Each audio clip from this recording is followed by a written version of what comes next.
episode of the Tampa Bay Real Producers podcast. This, of course, is the podcast that is made for real producers, by real producers, and with none other than Tampa Bay's real producers, such as our guest today. We have Miss Nataliya Fillers today on the show. How are you?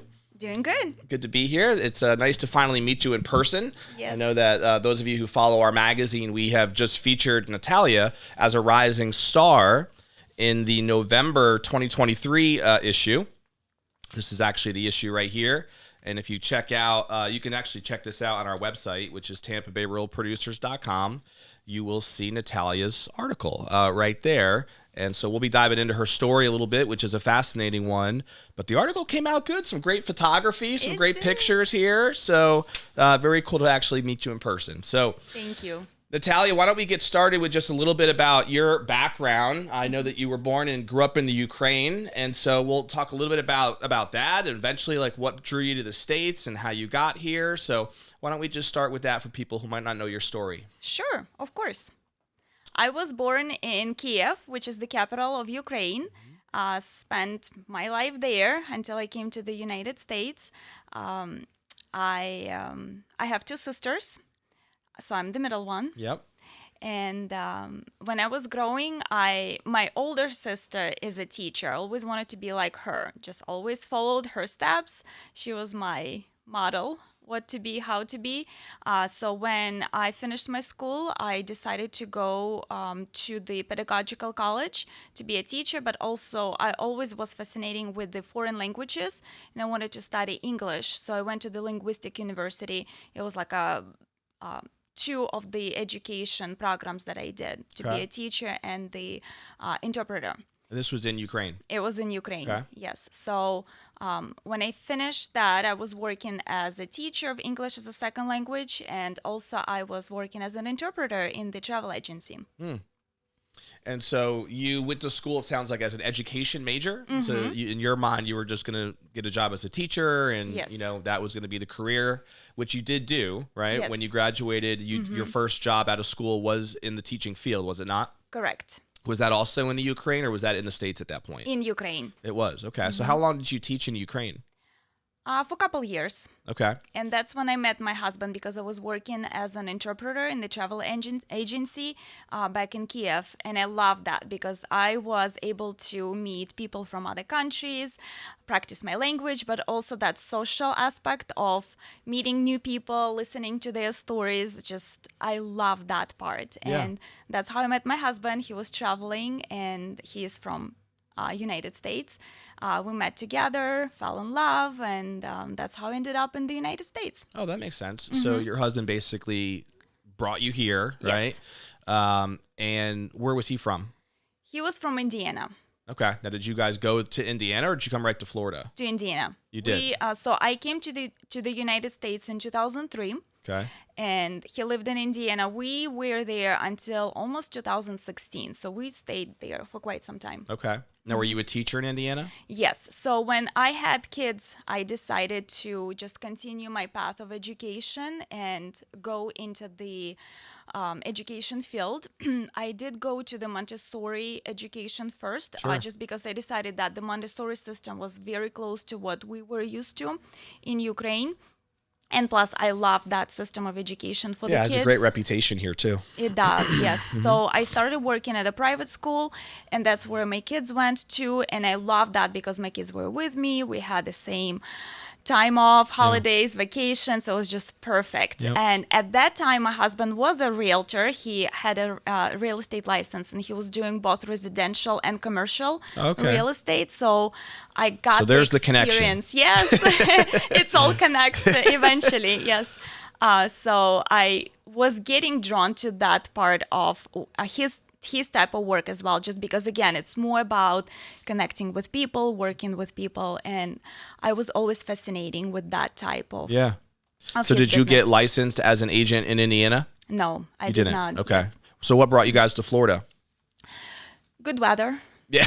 That's number one. True. When you live in Indiana, I can see that. Yes. Oh, yes. Especially we were closer to the Chicago side, where the lake side. So we would Windy always city, get, huh? Yeah. Yes, that lake effect.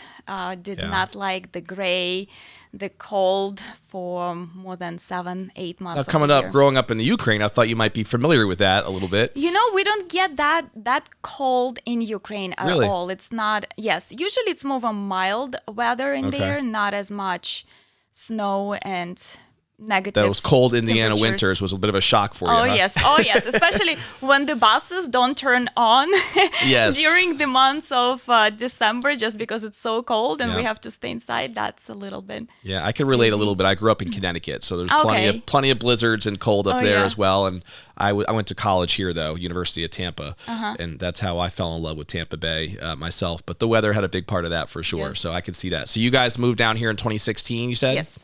And initially it was the weather, the draw, just a different lifestyle, I guess, that you wanted to have down here. Yes. Was is your husband still in real estate? Did he No. continue that in Florida? He did not. No, he had different businesses while we were living in Indiana, so he actually ended up just going to a completely different business.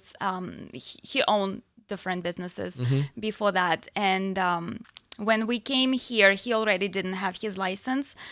He's in a different types of business. It's still selling, but selling mostly online. Mm-hmm. And that's when I decided to get my license and continue Nice. this type of work. Yes. So So the was kids it- were older and it was a little bit easier for me. Was it hard for you to walk away from the teaching lifestyle since you did it for as long as you did? It was tough because you get the connections with the kids, and Mm-hmm. especially if you love what you do, it's always hard to make a change. Yeah. Yes, so it was tough, but I enjoy what I'm doing now. And now sometimes a lot of people ask me, would you go back to teaching, or do you miss teaching? And, you know, I feel like every stage in your life, it's a new stage, and you, especially if you grow and you enjoy it, Yeah. you just look back and love what you do, but also that gives you the opportunity to grow. And I feel like the teaching, the education part really helped me to become a better realtor in what I'm doing right now and be successful. And so I don't think I would want to go back just because I'm at a different growth level, I would say. Yeah. And the money's a lot different too, I Yes, would think. and the financing, yes, the financials are That's way got to play a different little as bit of a well. role, right? For sure. Of So did you course. get licensed right away when you came down here? No, I wanted to kind of like put our roots down here. So I did end up going to starting with teaching here just as we're settling. I get to know the city, the areas. And so I started working at Countryside Montessori School in Land O'Lakes. Yep. Which is #1 school in Pasco County. Great school, I highly recommend. It's a charter school. Yep. And I was there, and then as we were putting our roots down here, I get to know the town, the city, the areas. I got my license, and I'm this type of a person. I'm a perfectionist. I need to learn as much as possible to have a lot of knowledge before I can offer that to somebody else. And so I just felt like I needed to get to know a lot just in this type of a business. I took as many classes as possible. When I got my license, I signed up with Keller Williams, which offer amazing classes. yeah. So I think I took They're known every for their possible. training programs, for Yes, sure, they yeah. do, and I'm very grateful for that. I did every possible class they offered, and when I felt like, okay, now I'm ready to offer my knowledge, expertise to the clients that I will be working with, that's when I started working full time. And that was like 2021, 22? Somewhere there, yes. Okay. So that's why as we said earlier, we featured you as a rising star, because in our world, a rising star is someone who's been licensed less than 5 years. Okay. But is still crushing it in the real estate world. If you're not familiar with Nataliya's numbers, I mean, I saw something, and this is probably not completely accurate, but over like 76 transactions, I think it was, over the last 12 months, and over 28 million in volume. Now that's individual production, I think, right? Just Correct. you, not a team. And so anybody who's doing over like 40, 50 transactions a year is really hustling, and doing some pretty impressive numbers. And you're at the top half of that The average of the top 500 in this market averaged about 62 transactions, and you're pulling that average up with your efforts and your work. So let's talk a little bit about what has worked for you. You know, I mean, it's not like you're crazy experienced yet, right, in this world, but you've been really quick to get success, right? So you just mentioned that you spent a lot of time in getting prepared, taking your classes, learning your courses. Maybe that was KW's help with that. Thinking of your first year, what really worked for you, Nataliya, to get off to a fast start? If you think about the success, do you remember what you did, by the way, in your first 12 months? Does those numbers ring a bell to you at all? As far as the numbers, no. It was just happening so fast. Yeah, things were moving quick, right? It was moving. Because it seems like you were just full of action and actually taking action. So what are some thoughts that you have about things that you think you did well to get off to a fast start? I think part of it is the preparation. And it might seem like you're saying with the numbers, that once I started, the numbers just grew up.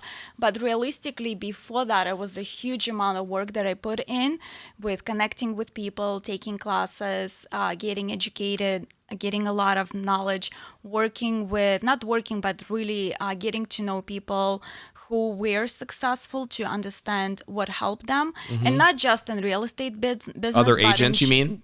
Other real estate agents, yeah. Yes, but in general as well. And I think part of the classes that I was taking at Keller Williams, they were led by top producing agents as well, and just connecting with them, knowing their stories, knowing what helped them, really helped me to understand what I need to do, which steps to take in order to be successful when I started that. Yeah, did you have like a specific mentor in those early years? Not really. We just had different... Just learn from everybody that you could. Yes. And so you didn't join a team or anything, right? No. You started right off the bat as an individual producer. And so that's an interesting point too, because a lot of times when we interview people, if they've had success when they're new, they'll really rave about why it's so important to join a team and to find a mentor within a team and to really learn from them. And you didn't take that path, right? You did it a different way. And what I love about my role in some ways is I get to see different ways that people become successful, right? And hear their story through that. And so you learned a lot, I guess, from these courses and classes, but then you actually you put something to work that did work, right, for you. What are some strategies that you felt like really helped you crush it in those early years? Was there certain lead strategies you went after? Is there certain ways that you went out to market? Is there what worked for you to be able to get traction? Yes, that's a good question. That's the most important question that a lot of younger realtors start when they're just starting ask.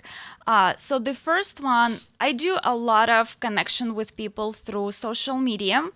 And since I speak Russian and Ukrainian, I also have participated in a lot of forums for the Russian and Ukrainian speaking communities here in the area, which also helps.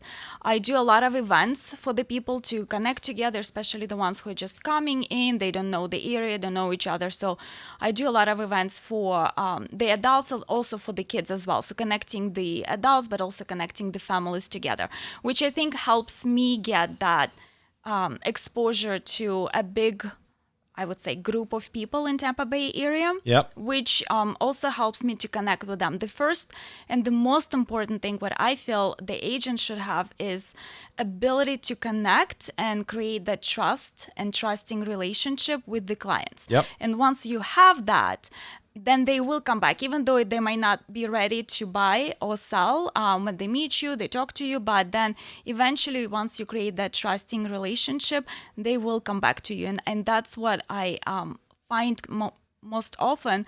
I might meet people 2 years ago, or met people 2 years ago, a year ago at the events, and then they would call me and say, "Hey, listen, we were talking. You really did seem very knowledgeable. We created that trust." I do give them a lot of advices throughout, and they come back when they are ready.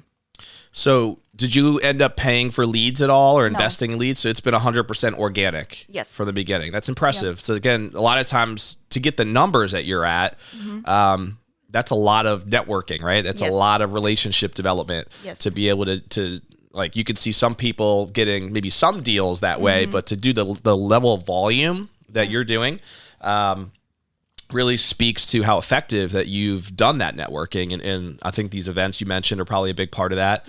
Do you work, Nataliya, with like is there other investors that are in your network that you're working with as well from Russia, Ukraine, or other markets?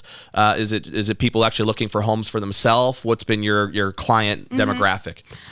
I would say I would say 80% of the people are usually moving here to buy the house for themselves, but the 20% are the investors. They're not big investors, mostly people who just wants to invest in real estate, buying 1-2 properties. I think the one of the investor who I worked with, he bought 4 or 5 homes in the area, but that was the biggest investor, I would say. So a private investor just wanted to build his portfolio a little bit.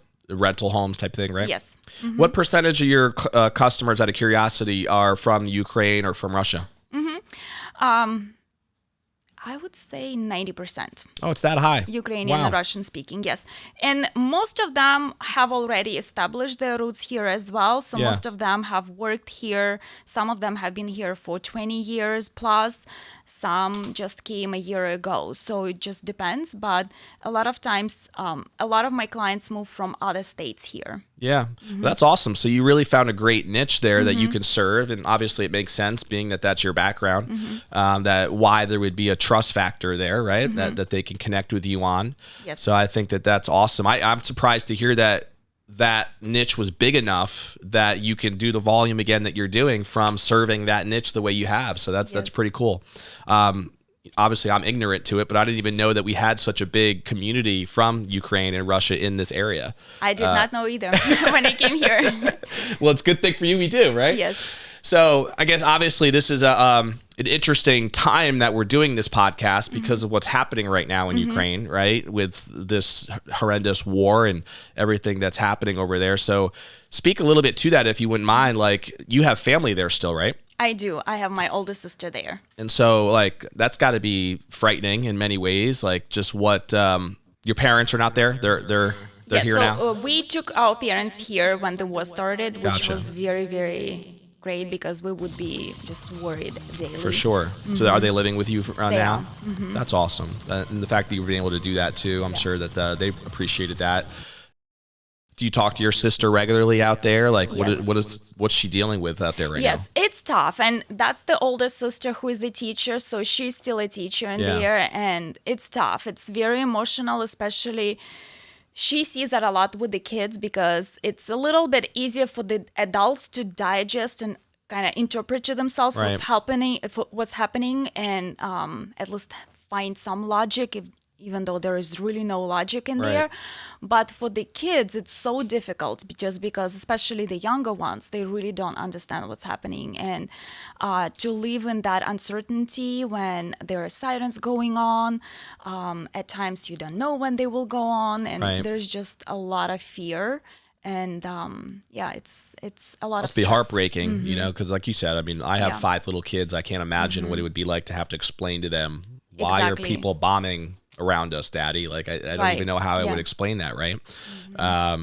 It's heartbreaking to even have to put yourself in those shoes. And the fact that your sister is a teacher and she's with the kids every day and probably hears a lot of the stories about some of the families and the tragedies that they're going through must be even more heartbreaking, you know, for her. And so thankfully she's been safe though, right? This whole time, but she's a teacher in Kiev, the capital, which is an area that Russia has focused on to bomb and try to attack at certain times, right? Yes. Yeah. So thankfully though, they've never shut down the school or anything like that, it sounds like. So their school has each school there has a different system of going about it. So there are times they have online classes. So when they know that there will be a lot of bombing coming this way, I guess they have their ways of knowing that. Yes. So they shut it down. They receive, so the teachers receive the messages daily whether they will have the online classes or they will have the schools.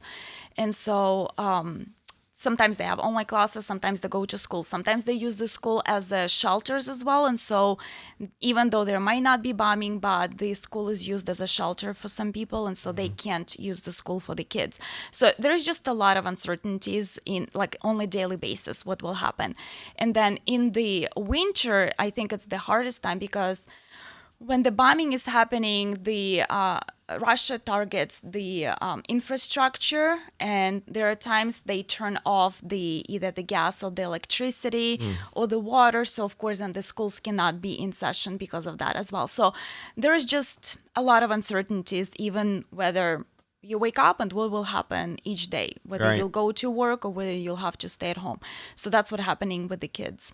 And she's your only family member over there at Yes. this point. I'm sure you have friends and stuff, though, Yes. that you know there as well. When's the last time that you've been to Ukraine? That was in 2011. Okay. So pre-war, obviously, that was a while back, 10 years ago now. Do you miss it at all? Do you miss just growing up in that area, or you kind of I feel blessed to do. where you are now? Yes, I'm definitely blessed where I am. I do miss, I mean, I think when you're growing up and you had a good childhood, you do miss the memories of that. Yeah. Not specifically the area, or, you miss the people, you miss the emotions, you miss your experiences. Sure. And so, of course, I miss that part, but I'm always There was looking never any forward. risk at those points that you remember No. growing up, that you always felt safe. Oh, and, yeah, for sure. Never had any issues with threats of war at those times, really, as much. Correct. So yeah, well, we'll have to keep your sister in our prayers, and hopefully everything pulls through well for this to end this war some way, shape, or form. I'm sure you have your opinions on things that our country could or shouldn't do to be able to help support it, and hopefully we could figure out a way to be able to end this atrocity here one day soon. But back to your story of real estate and the success that you've had. So you've mentioned, Nataliya, that pretty much 90% of your business is being generated from your personal network that seems like stemmed through your relationships from a lot of Ukraine and Russian connections, as well as the events and stuff that you participated in. Do you do any sort of like ongoing client appreciation parties or events or things that you think have really worked with you to help keep those relationships sticky? Because sometimes in real estate, you can help someone get a home, but then when are you really going to help them again? 5 years later? I guess the average person ends up selling. I think the stats are like 5 years later. Does that kind of sound about right? But are there some things that have worked for you to maintain those relationships? I do. And I think that's super important to keep the relationship going. I always tell my clients when we finish the deal at the closing table, I will never say goodbye to you. I'm always available if you ever need help, if you have any questions, not even relating to the real estate, always reach out to me. Yeah. And that has been very helpful. I do events as well for the clients, for the past clients. And again, like I said, with the events where I have events for the kids, I always invite my past clients and anybody who else wants to come. That helps to connect with the clients, but also to meet the new people. How often do you do those events? We try to do it, I would say, at least 4 or 5 times per year. Oh, nice. So it's good it's good. And are these generally just at like a restaurant or a house? It's like a client appreciation type party? Yeah, so Okay. it's different. It varies. Sometimes, like for the kids, we did the past few we did for the Easter. It was for the Orthodox Easter, Okay. which was kind of cool because Yeah. we had the The Easter egg hunt type thing? Yes, we Yeah. did the Easter. Yes, exactly. So we usually have a lot of music going on, very good food, kind of like a picnic style. So we Yeah. do that at the parks. The one we did in the summer, we did back to school for the kids as well. And again, we had lots of fun. We did different games for the kids.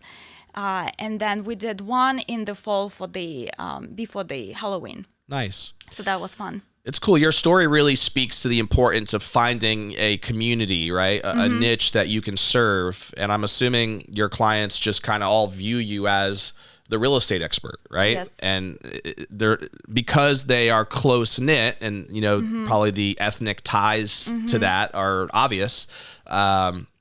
there's an element of built-in trust, I guess, from that. But then, of course, because of your hustle and your professionalism, and you're willing to give back to the community, then that trust is enhanced, right? Even more. And so for those of you out there who are thinking about, how can you try to replicate something that she's doing, they might be thinking, well, man, I'm not from the Ukraine. I don't know. Right. I don't know if I could ever do that. It's like, well, you don't have to be from the Ukraine, but what community could you serve that you can build that trust in, right?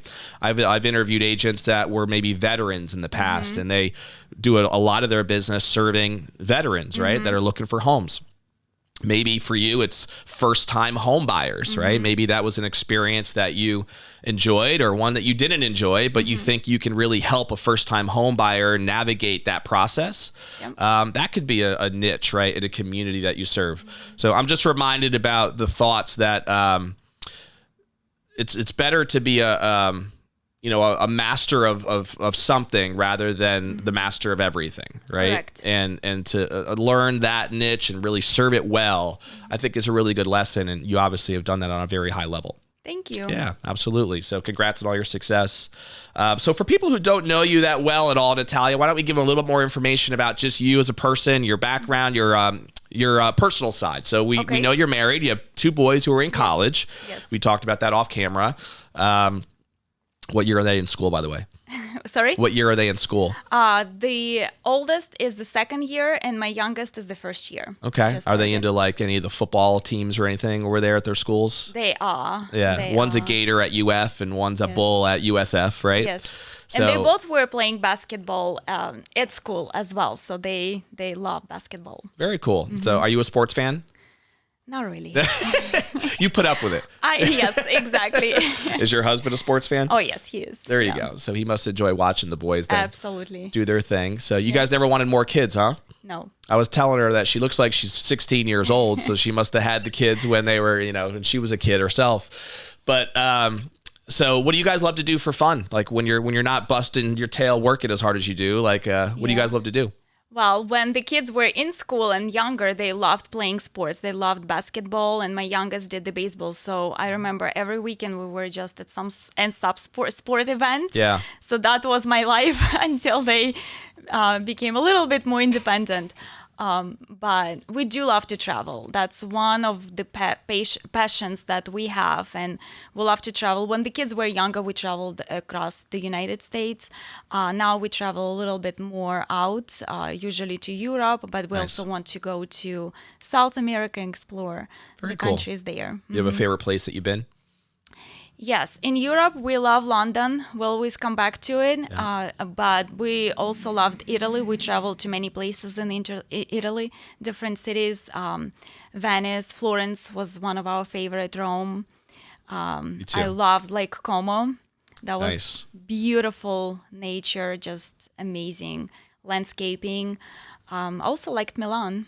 Nice. You have traveled a lot then, I can see. Yeah. I went to Rome and Florence for about a week each a couple years back, and I definitely fell in love with Italy. It's such a gorgeous country. Yes, and it's so And the food is amazing. Oh, yes. Yes. We come back for it. Yeah. All the time. Also, Amalfi Coast is gorgeous. If Yeah, you've never I've heard been that. there. I have not been myself, but it's on my list too. I'd love to Yes. get a little bit more time. With my kids being as young as they are, it's hard to do those big trips. Yes. We do a lot of trips in the U.S. and travel as much as we can, but I think that really... I love traveling too. I think there's something to like always looking forward to the next trip, wherever that's going to be, and having it on the calendar. And it's almost like you work in order to get to that next part and be able to afford that for the family. So it's kind of Exactly. neat. And So experience that too. That's the most memories. important thing. The memories. that's you what really just create. sticks with us, right? Yeah. It's not just about the material stuff that we buy. It's those adventures and memories that you can create. So it makes sense. And so you guys love to travel.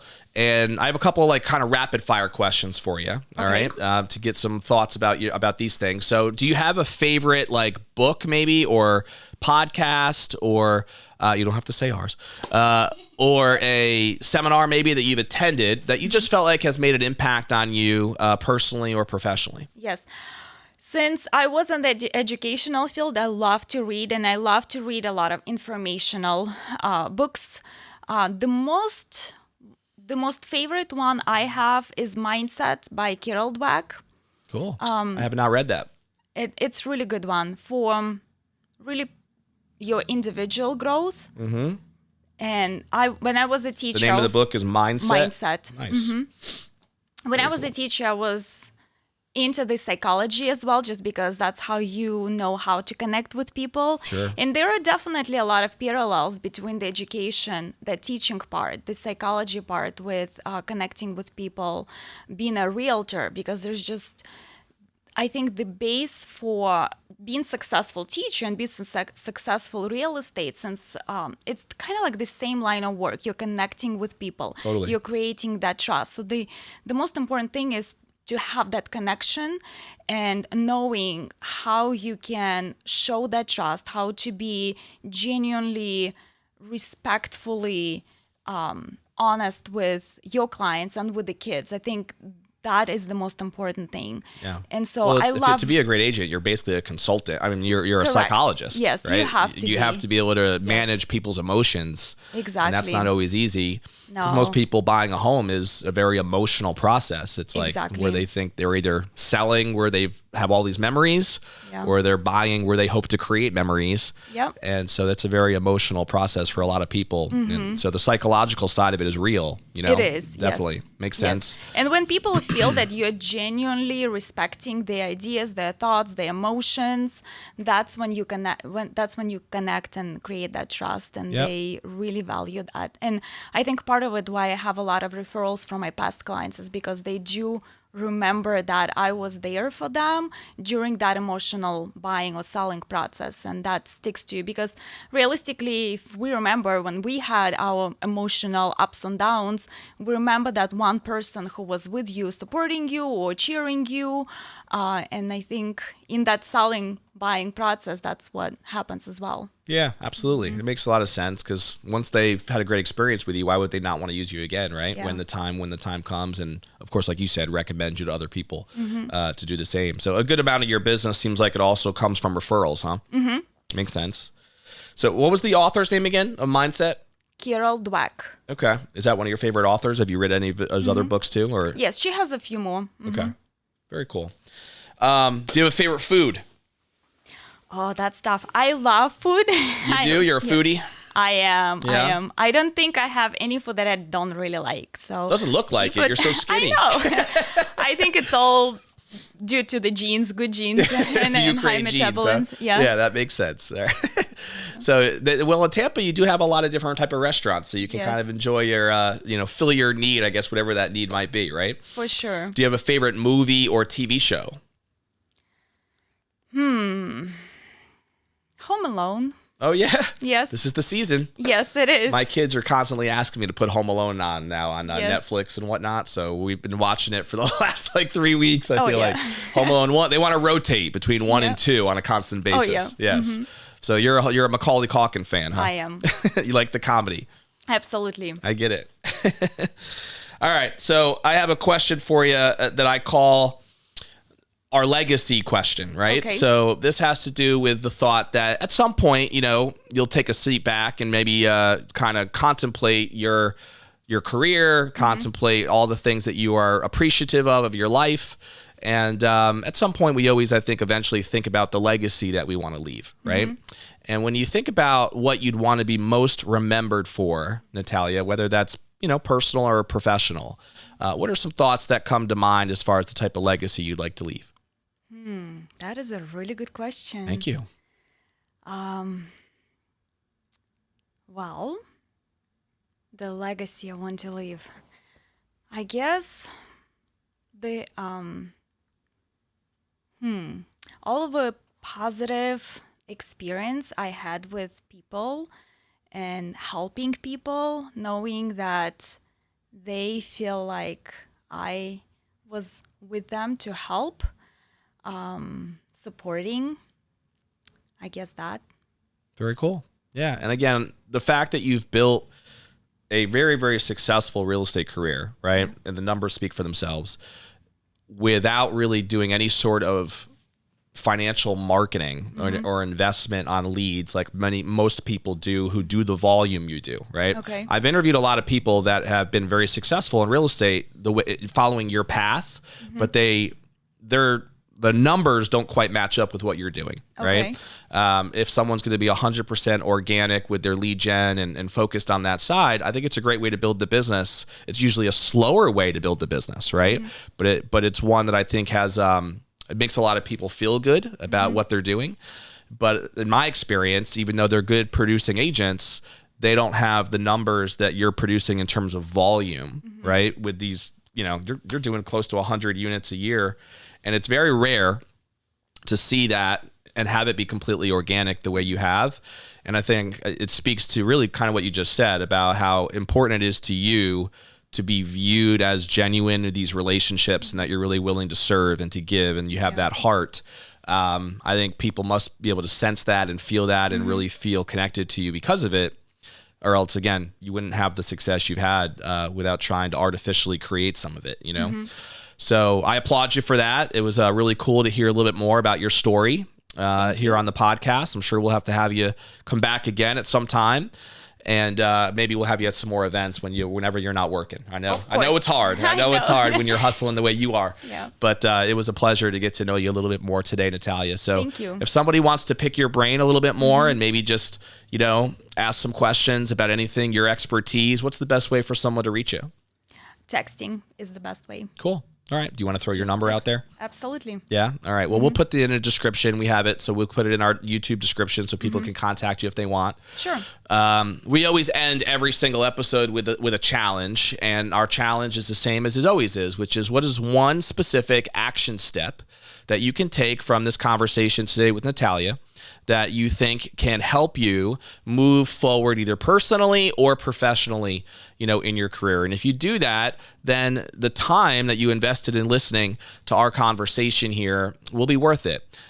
Tony Robbins always preaches about whenever you learn something or hear something, if you don't take an immediate action step, you're most likely to just completely lose it, right? So maybe you have to figure out a way or put a little bit of a thought into a game plan as to how to serve a community the way that Nataliya has, right? She's done an amazing job serving the community there with Ukraine and Russian, and I mean, the numbers, again, are very impressive for somebody to serve a community at a high level like she has. What is your community, right? Is there a particular one that you would be passionate about, that you can serve genuinely, and that you can start to put a game plan together as to how to do it? Maybe Nataliya is a sounding board for you, or even just an example for you on being able to do just that, or you can reach out to her to pick her brain more on how to be able to get that done. Or maybe there's something else. Maybe it could be as simple as picking up the book Mindset. That is an action step that you can take to be able to move forward in the right direction. But do something. We always challenge you to do that so that this podcast time would be worth it for you. And we, of course, will see you on the next episode of Tampa Bay Real Producers. We'll see you later.